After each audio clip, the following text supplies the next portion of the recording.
جہری نمازیں جیسے مغرب، عشاء اور فجر ہے، ان نمازوں کے اندر امام پر یہ واجب ہے کہ وہ اونچی آواز میں قراءت کرے، اور اگر امام نے بھولے سے ان نمازوں کے اندر آہستہ آواز کے اندر قراءت کر دی، یہاں تک کہ امام آہستہ آواز کے اندر ایک آیت پڑھ گیا، جیسے الحمدللہ رب العالمین، یہ ایک آیت ہے، اس ایک آیت کو اگر امام آہستہ آواز کے اندر پڑھ گیا تو امام پر سجدہ سہو واجب ہو جائے گا۔ لیکن جیسے اس نے آہستہ آواز میں پڑھی تو فوراً اس کو یاد آ گیا کہ اس میں تو اونچی آواز میں قراءت کرنی تھی، تو اسی آیت کو، جس آیت کو اس نے آہستہ آواز کے اندر پڑھا تھا، دوبارہ وہ اونچی آواز میں اگر پڑھ لیتا ہے تو امام سے سجدہ سہو ساقط ہو جائے گا۔ اس کی وجہ یہ ہوتی ہے کہ سورہ فاتحہ کا اکثر حصہ اگر اس کا اعادہ کیا جائے، اگر اس کو دوبارہ پڑھا جائے تو سجدہ سہو واجب ہوتا ہے، اگر ایک یا دو آیتوں کو دوبارہ پڑھ لیا جائے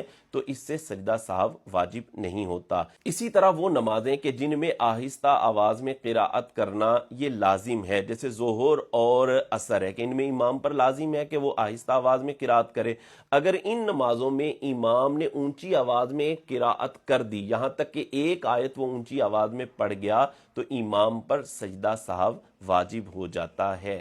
نماز میں اگر امام کو سہو ہو جاتا ہے، یعنی امام بھول جاتا ہے، تو امام کو لقمہ جو دیا جائے گا وہ کن لفظوں کے ساتھ دیا جائے گا؟ دیکھنا یہ ہوتا ہے کہ امام آیا قراءت کے اندر بھولا ہے یا انتقالات نماز یعنی موومنٹ کے اندر امام بھولا ہے۔ اگر تو امام قراءت کے اندر بھولا ہے تو اس کا طریقہ یہ ہوتا ہے کہ جو آیت امام بھولا ہے اس سے پہلی والی آیت کو پڑھا جائے، پھر اس کے ساتھ بعد والی آیت کو پڑھ دیا جائے، امام کو یاد آ جائے گا تو امام آگے قرات کرنا شروع کر دے گا۔ اور اس میں ایک طریقہ یہ بھی ہوتا ہے کہ جو آیت امام بھولا ہے وہی آیت امام کو بتا دی جائے، وہی آیت پڑھ دی جائے۔ اور اس میں ایک طریقہ یہ بھی ہوتا ہے کہ امام اگر کوئی سورت پڑھ رہا تھا اور کسی آیت پر جا کر امام بھول گیا، بار بار پڑھ رہا ہے، آگے اس کو یاد نہیں آ رہا، تو پھر آپ کسی دوسری سورت کا بھی اس کو لقمہ دے سکتے ہیں، تو امام وہ سورت چھوڑ کر کسی دوسری سورت کو جس کا لقمہ دیا گیا ہے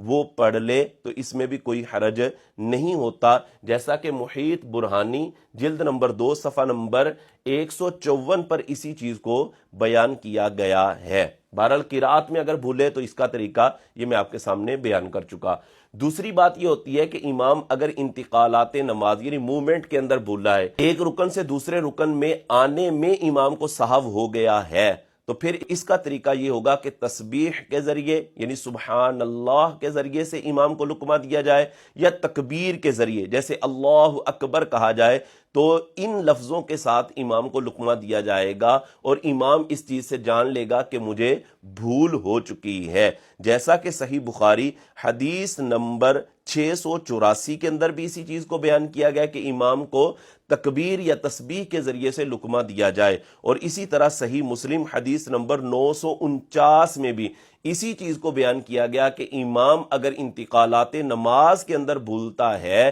یعنی ایک رکن سے دوسرے رکن میں آنے میں بھول رہا ہے، تو اس کو تسبیح کے ذریعے سے لقمہ دیا جائے، یعنی سبحان اللہ وغیرہ کہہ دیا جائے، تو امام کو پتہ چل جائے گا اور امام اپنی غلطی کو درست کر لے گا۔ جس صف کے اندر ستون ہو یعنی پلر کھڑا ہو تو اس میں جماعت کے لیے صف بنانے کے حوالے سے یہ بات یاد رکھنی چاہیے کہ جس صف کے اندر ستون آ رہا ہے تو وہاں پر بلا ضرورت صف بنانا یہ مکروہ تحریمی ہے، کیونکہ اس سے تراس یعنی مل کر کھڑا ہونا جو کہ واجب ہے اس کا ترک لازم آ رہا ہوتا ہے، اور واجب کا ترک یہ مکروہ تحریمی ہے۔ صف کے اندر مل کر کھڑا ہونا کہ کندھے کے ساتھ کندھا مس کیا ہوا ہو، ٹچ کیا ہوا ہو، یہ لازم ہوتا ہے، واجب ہوتا ہے۔ ظاہر ہے جب بیچ کے اندر ستون کھڑا ہوگا، ادھر بھی افراد کھڑے ہیں ادھر بھی افراد کھڑے ہیں، تو تراس کا ترک لازم آ رہا ہے، تو کوشش یہ کرنی چاہیے کہ جب بھی صف بنائیں تو پلروں سے ہٹ کر ہی صف بنائی جائے۔